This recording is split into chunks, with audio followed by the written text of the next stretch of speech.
नमस्कार प्रणाम दोस्तों, मैं आपकी किरण भोजपुरी लोकगीत सुनाने जा रही हूँ। आप लोग को ढेर से प्यार दुलार दीजिएगा। मेरे चैनल को ज़्यादा से ज़्यादा सपोर्ट करिएगा। कमेंट बॉक्स में ज़रूर बताइएगा मेरा ये लोकगीत कैसा लगा। अखिया जे पूछे कजरवा से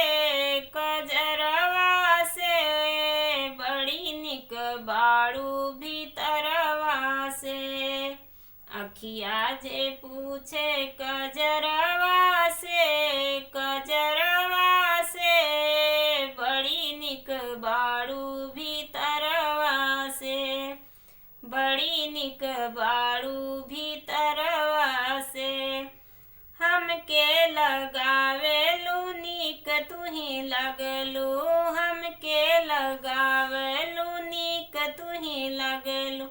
हम नहीं रहती त नीक नहीं लगतू।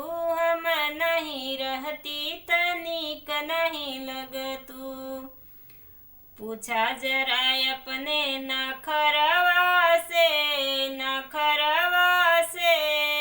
पूछा जरा अपने नखरवा से